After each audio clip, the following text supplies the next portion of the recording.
Les fourmis manioc, c'est vrai, comme je disais, c'est un fléau, même pour la Guadeloupe. La région est en guerre contre cette fourmi manioc.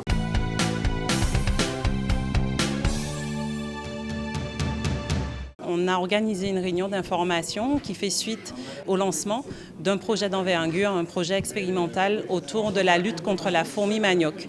L'idée était de réunir l'ensemble des socioprofessionnels pour leur présenter ce qu'il sera en termes de lutte au niveau de la fourmi manioc sur les mois à venir, puisque le consortium mené entre la collectivité régionale, le CTCS et l'AFREDON a été mis en place justement pour pouvoir déployer une nouvelle solution, biocontrôle, qui permettra de lutter contre la fourmi manioc sur notre territoire. Alors aujourd'hui, nous participions à la réunion de lancement du projet PELAO, qui est un projet innovant contre la fourmi manioc, qui vise à mettre en place une lutte expérimentale, pilote. Projet innovant parce qu'il est basé sur une solution naturelle, biologique. Innovant aussi par rapport à son organisation, puisqu'il vise à toucher 6 zones par bassin de production et s'inscrit dans une démarche partenariale avec la région Guadeloupe, le CTCS et la profession agricole au sens large.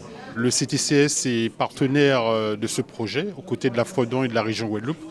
Et l'idée, c'est de proposer une solution innovante pour essayer de réduire la pression de la fourmi manioc, Acromemex octopinosus, et qui est un vrai fléau en Guadeloupe, qui a envahi tout le territoire. On pensait que les îles Côte-Soulevant n'étaient pas touchées. Eh bien, les territoires du Côte-Soulevant n'étaient pas touchés.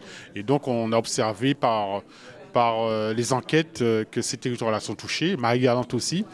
Et même les îlets de Guadeloupe sont touchés par la fourmi manioc. Donc, il faut réagir.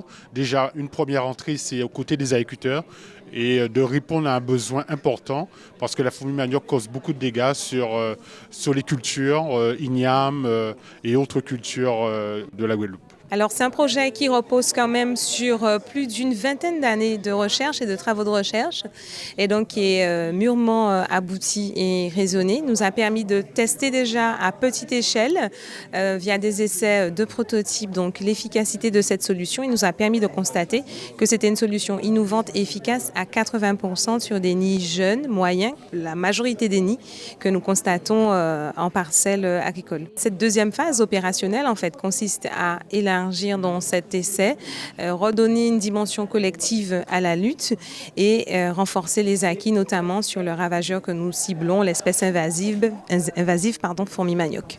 Donc le CTCS a mené un certain nombre de pré-essais qui a permis de conclure que le produit pourrait être intéressant. Et donc là, nous sommes dans une phase expérimentale et qui va impliquer un grand nombre d'agriculteurs. Et donc voilà, donc ça nous permettra d'avancer, d'acquérir un certain nombre de données pour mieux comprendre le comportement de la fourmi manioc et mieux, on l'espère en tout cas, l'éradiquer au niveau du territoire. Pour la collectivité régionale, il est important de pouvoir agir sur notamment un sujet très stratégique, comment gérer le risque agricole et notamment le risque sanitaire. C'est ce dont on parle aujourd'hui pour pouvoir faire face aux enjeux autour de la souveraineté alimentaire, autour de la résilience de nos territoires. Et donc c'est pour ça que tout naturellement, au niveau des socioprofessionnels, que le président de région et le président de la commission de la croissance verte ont collaboré favorablement pour intégrer ce consortium pour l'ensemble de notre territoire. Nous avons assisté à une présentation pour l'expérimentation sur un projet d'expérimentation pour combattre les fourmis manioc. Les fourmis manioc, c'est vrai, comme je disais, c'est un fléau même pour la Guadeloupe. Et je disais même que la région est en guerre contre cette fourmi manioc. Nous avons des chercheurs, nos scientifiques qui sont à cheval sur ce projet. Nous espérons beaucoup que ça fonctionne.